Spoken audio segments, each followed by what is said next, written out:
I need to tell someone what I did, and you're going to think I'm terrible. But there's something about marriage that nobody tells you until you're already trapped in it. Everyone thinks my husband James is the victim here. Poor, sweet James who sleeps alone in the guest room now, while his cruel wife suffers the consequences of her thoughtless words. But the truth is I'm the one who ruined everything, and what kills me is that I didn't even mean it the way it came out. The worst part about what happened isn't that I called him boring in bed, it's that I was laughing when I said it.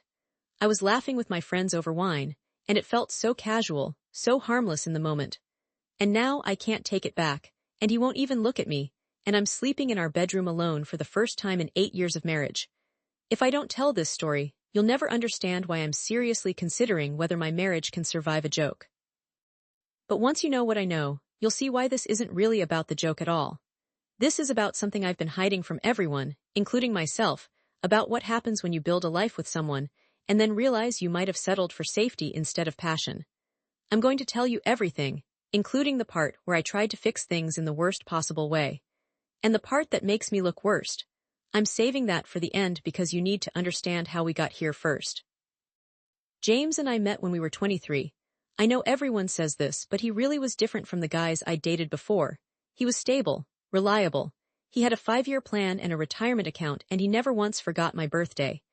After a string of relationships with artists and musicians who treated me like an afterthought, James felt like coming home. Our sex life was always fine. Not mind-blowing, not the kind of thing you'd write erotica about, but perfectly adequate. He was attentive, he made sure I finished. We had a rhythm that worked for both of us. Twice a week, usually Wednesdays and Saturdays, with some variation for holidays and special occasions. It was comfortable. That word is doing so much work in this story, you don't even know yet. The incident happened 6 weeks ago at my friend Rachel's birthday dinner. There were 8 of us at this wine bar in the city, and we'd gone through maybe 3 bottles between us. Not falling down drunk, but loose enough that filters started slipping. Someone, I think it was Melissa, started talking about her husband's latest attempt at spicing things up in the bedroom. She was laughing about how he'd bought some kind of couples game that involved dice and increasingly ridiculous positions. We were all cracking up, trading stories, the way women do when they've had enough wine to be honest about their relationships. Then Rachel turned to me and said, "What about James? He seems like he'd be really thoughtful in bed." The table got quiet in that way that meant everyone was listening, and I felt this weird pressure to be entertaining, to contribute something to the conversation that would make them laugh the way Melissa's story had. "Oh, James is very thoughtful," I said. "So thoughtful that he's basically memorized a routine. Same moves, same order, same everything. It's like he's following an instruction manual." I paused for effect, and then I said it, "He's kind of boring in bed, honestly, but at least he's consistent." The table erupted in laughter. Someone said something about at least knowing what you're getting. Rachel made a joke about reliability being underrated. The conversation moved on to someone else's husband who couldn't find the clitoris with GPS and a flashlight. I thought nothing of it. We were all sharing, all being irreverent about our partners in that way that feels bonding and harmless when you're among friends. I finished my wine, we sang happy birthday over cake, and I went home to my husband who was watching television on the couch. Here's what I didn't know: Melissa's sister-in-law works with James. And Melissa, apparently unable to resist a good piece of gossip, mentioned my comment the next day at some family event. The sister-in-law thought it was hilarious. So hilarious that she brought it up to James at work on Monday morning in front of 3 other people. "Hey James, I heard your bedroom routine is very consistent," she said, laughing. "That's actually kind of sweet." I found all of this out later, pieced together from fragments James threw at me during our first fight about it. But in the moment on that Monday I was oblivious. I went to work, came home, made dinner. James barely spoke during the meal, which wasn't entirely unusual. He gets quiet when he's stressed about work. It wasn't until we were getting ready for bed that he said, "So apparently you've been talking about our sex life with your friends." My stomach dropped, not because I felt guilty exactly, but because I immediately knew how it must have sounded repeated back to him out of context, at his workplace, where he takes pride in being professional and put together. "James, it wasn't like that," I started. "You told them I'm boring in bed." I didn't. I mean, it was a joke. Everyone was sharing funny stories about their husbands. "Funny stories," he repeated, his voice flat. "You think it's funny that I bore you?" Just when I thought I could explain my way out of this, he held up his hand to stop me. I don't want to hear you make it worse." He slept in the guest room that night. And the next night, and every night since. I tried to apologize. That first week, I must have said I'm sorry 100 times. I explained the context, the wine, the way the conversation had been going. I told him it was just girl talk, meaningless venting, the kind of thing that doesn't mean anything in the real world. It meant something when Sarah brought it up at work in front of my colleagues, he said. It meant something when I had to stand there and pretend to laugh it off while everyone looked at me like I'm some kind of inadequate husband. I never said you were inadequate. You said I was boring, same thing. Here's where I started to get frustrated. Was what I said thoughtless? Yes. Should I have been more careful about who might overhear or how stories might travel? Absolutely. But the way James was reacting felt disproportionate. It had been a week of silent treatment, of him coming home from work and going straight to the guest room, of barely acknowledging my presence. James, I apologized. I can't take it back, but I've said I'm sorry. What else do you want from me? I want you to not have humiliated me in the first place, he said. We were at an impasse. He wouldn't accept my apology because no apology could undo what happened. I couldn't undo what happened. So we stayed frozen in this awful limbo where we lived in the same house but barely spoke. 2 weeks in, I started to wonder if this was really about the comment at all. James had always been sensitive to criticism, particularly about his masculinity. His father was this hypermasculine type who made a big show of his conquests and his prowess, and James had spent his whole life trying to be different, trying to be respectful and conscientious. Maybe my offhand comment had hit some deeper nerve about his adequacy as a man. I tried to talk to him about it from that angle. Is this about your dad? Because you know you're nothing like him, and that's a good thing. Wrong move. He looked at me like I'd slapped him. Don't psychoanalyze me, Claire. This is about you disrespecting me and our marriage. 3 weeks in, I was getting angry. Yes, I'd made a mistake, but his punishment was starting to feel cruel. We weren't having sex, obviously. We weren't having any physical intimacy at all. No kisses goodbye in the morning, no hugs, nothing. He'd come home from work, eat the dinner I made in silence, and retreat to the guest room. Everyone online thought I was fine. I posted a picture of a latte on Instagram with a caption about Monday motivation. I shared a funny meme on Facebook. Privately, I was falling apart. I was sleeping terribly, anxious all the time, jumping every time I heard his key in the door because I didn't know what mood he'd be in. I called Rachel to vent. He's still not talking to me. It's been 3 weeks over a joke. Rachel was sympathetic but ultimately unhelpful. I mean, it was kind of a harsh thing to say. Maybe give him more time. How much time? It's been 3 weeks. At what point is this punishment excessive? I don't know, babe, men are weird about bedroom stuff.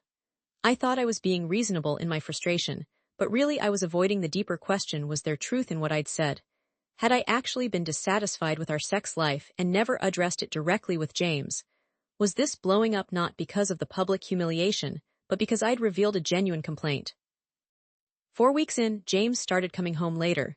He said he was working on a big project, but I suspected he just didn't want to be around me. The distance between us felt like a physical thing, a wall getting higher every day. I tried a different approach. I suggested couples counseling. So you can tell a therapist I'm boring too, he said. So we can fix this, James, we can't go on like this forever. I don't know what you want me to say, Claire, you hurt me, I'm dealing with it. By shutting me out completely, by protecting myself. That phrase stuck with me, protecting himself from me, his wife, the person who was supposed to be his partner, his safe place. I'd become a threat. I started to panic. Real, genuine panic that my marriage might actually be ending over this. I looked at the guest room door, closed every night, and wondered if this was permanent. If we'd become one of those couples who live separate lives under the same roof until someone finally has the courage to leave. I made a decision.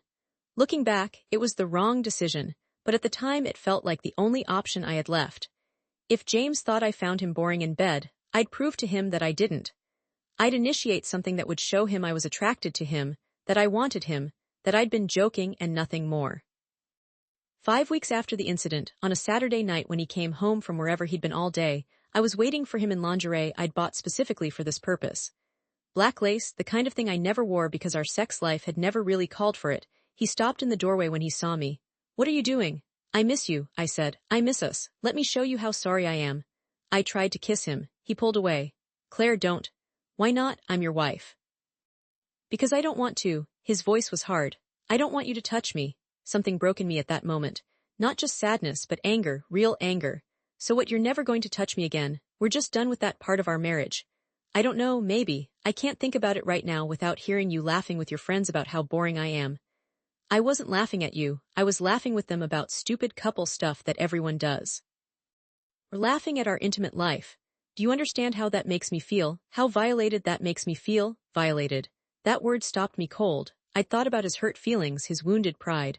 I hadn't thought about it as a violation of privacy and trust.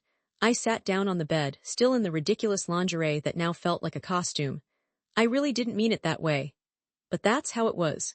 You took something private between us and made it entertainment for your friends. And now I can't touch you without wondering if you're going to go share notes about my performance. I won't ever do that again. How am I supposed to believe that? I didn't have an answer. We sat in silence, me on the bed, him in the doorway, and the distance between us felt insurmountable. He left and went back to the guest room. I took off the lingerie and put on my regular pajamas and felt like an idiot. Week 6. That's where we are now. He still won't touch me. He still sleeps in another room. We're still barely speaking.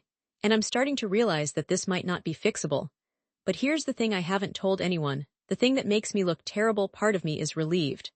Not about the fight, not about the distance, but about the fact that our boring, predictable sex life has stopped entirely.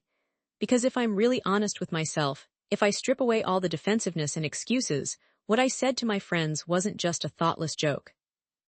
It was the truth. James is boring in bed. He always has been.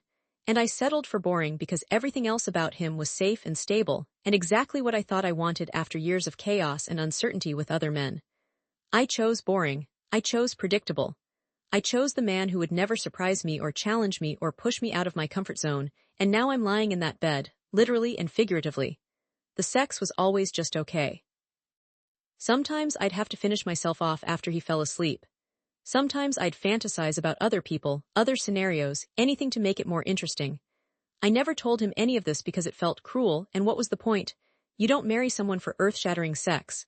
You marry them for partnership and compatibility and shared values. Right, but now we're not having sex at all, and I'm discovering that I don't miss it. I miss intimacy. I miss connection. I miss feeling desired. But I don't miss the actual mechanical act of sex with James, because it was never that great to begin with. And that realization is terrifying, because it means my joke revealed a much deeper problem than either of us is willing to acknowledge. I thought I was fixing things when I suggested counseling, when I tried to seduce him in lingerie. But really, I was trying to go back to a status quo that wasn't actually working for me. I was trying to restore a sex life that I'd apparently found boring enough to joke about with friends. What does that say about me? What does it say about us? Rachel called yesterday to check in. How are things with James? Everyone online thought I was fine.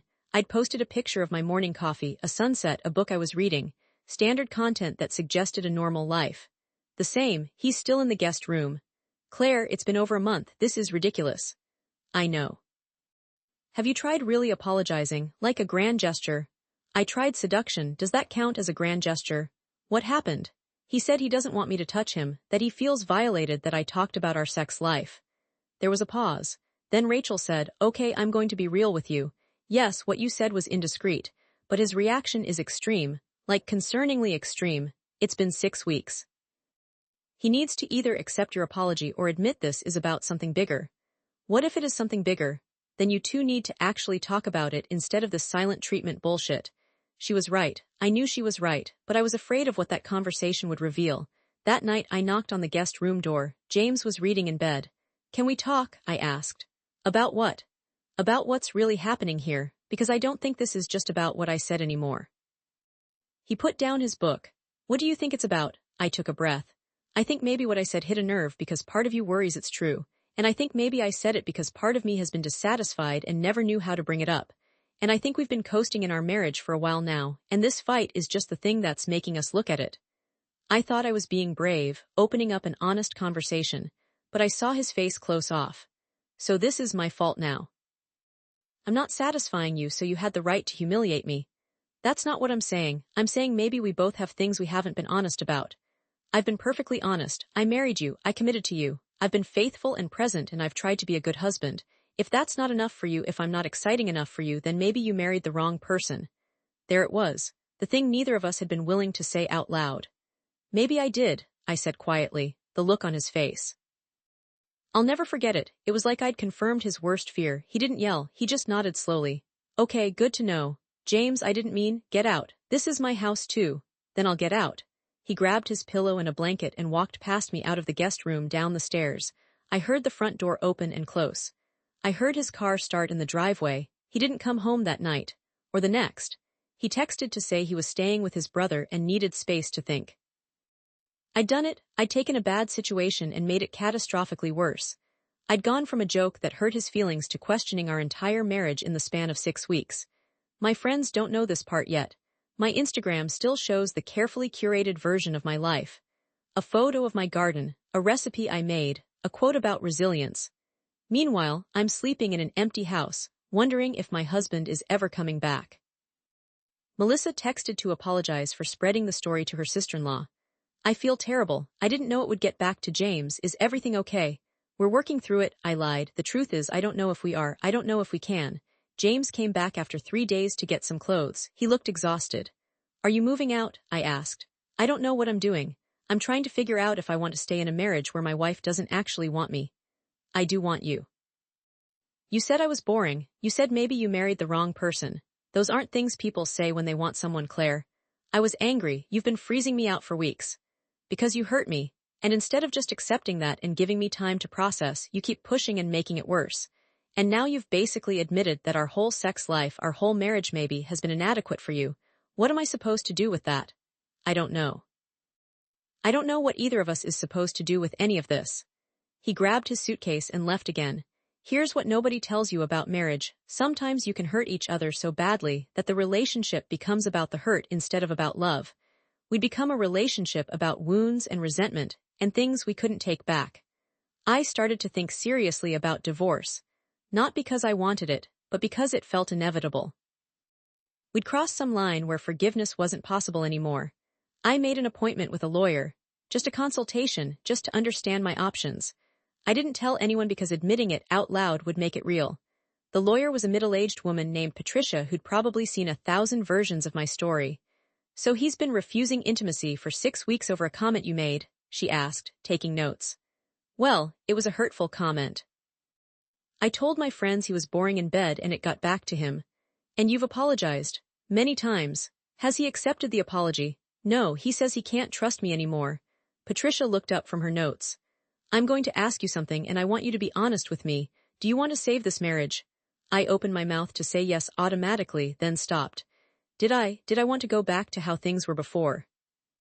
The predictable sex, the comfortable routine, the safe and stable life that had apparently left me unsatisfied enough to mock it to my friends. I don't know, I admitted. I don't know if I want to save it or if I just don't want to fail at it. Patricia nodded like this was a perfectly normal answer. That's something you need to figure out before we proceed with anything. Because divorce is expensive and painful, and you don't want to do it just to avoid a difficult conversation with your husband. I left without retaining her services, but I couldn't stop thinking about her question. Did I want to save my marriage? James came home a week later, not to stay, just to talk. I've been thinking, he said. And I need to know something. Did you ever actually want me? Or was I just the safe choice after a bunch of exciting guys who treated you badly? This was it. The moment of truth. I could lie, smooth it over, try to salvage things with reassurances I wasn't sure I meant, or I could be honest and risk destroying whatever was left. I don't know, I said. When I met you, you felt like exactly what I needed. Stability and kindness and reliability. And I thought that was enough. I thought that was what love was supposed to be. But it's not. I don't know. Maybe love is supposed to be more than just comfortable. Maybe it's supposed to be exciting and challenging and passionate. And we've been doing the safe version of it for so long that I forgot there was another way. So I was a consolation prize. No, you were what I thought I wanted. And maybe I was wrong about what I wanted, or maybe I changed and didn't realize it, or maybe we both settled for something that felt good enough at the time, but isn't actually what either of us needs. He sat down heavily on the couch. I can't believe we're having this conversation. 2 months ago we were fine, we were happy. Were we, or were we just comfortable? Is there something wrong with comfortable? I don't know anymore. We sat in silence. The house felt empty despite both of us being in it. I don't know how to fix this, James said finally. Me neither. I don't know if I want to fix this. I don't know if I want to be with someone who has to convince herself I'm enough. That hurt, but it was fair. I don't know if I want to be with someone who punishes me for weeks instead of talking to me about hard things. More silence. So where does that leave us? He asked. I think it leaves us being honest for maybe the first time in our whole relationship. He looked at me, really looked at me, and I saw something in his face I'd never seen before, resignation. I think I should stay at my brother's for a while longer. Give us both space to figure out what we actually want. Okay, he left. I sat in the quiet house and felt a strange mix of sadness and relief. Here's the part that makes me look worst. The part I promised I'd tell you. I'm not devastated. I'm sad, yes. I'm anxious about the future and guilty about how we got here. But I'm not destroyed.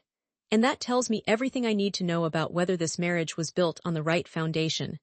If I loved James the way you're supposed to love your husband, I'd be falling apart right now. I'd be doing anything and everything to fix things, to bring him back, to repair what we had. Instead, I'm sitting here feeling like maybe this is for the best. Maybe the joke I made wasn't the problem. Maybe it was a symptom of a problem that's been there all along. I settled for boring because I was tired of chaos. James settled for me because I was available and interested. We built a whole marriage on good enough, and then acted surprised when it wasn't actually good enough after all. Rachel called again today. Any updates? Everyone thinks they know what's happening. They see my social media, my carefully maintained facade of normalcy. They don't know that James hasn't been home in 2 weeks, that we're essentially separated, that our marriage is probably ending. We're taking some space, I told her. Space can be good. Sometimes you need distance to remember why you love someone. Or sometimes distance shows you that you didn't love them enough in the first place. I haven't posted about any of this online. My Instagram shows a bouquet of flowers I bought myself with a caption about treating yourself. My Facebook status still says married. I'm maintaining the illusion while the reality crumbles. The truth is, I don't know what happens next. James and I are supposed to talk again this weekend. Maybe we'll decide to try counseling for real this time. Maybe we'll decide to separate officially. Maybe we'll realize we want different things and never really wanted the same things to begin with. What I do know is that I made a joke about my husband being boring in bed, and it revealed that our whole relationship was boring. Comfortable, stable, safe, and absolutely devoid of the kind of passion and excitement that makes you want to fight for something when it's falling apart. I thought I was ruining my marriage with careless words. But really, I was just finally acknowledging what had been true all along. I married the wrong person for the wrong reasons, and he married me because I was there and willing. The worst part isn't the divorce that's probably coming.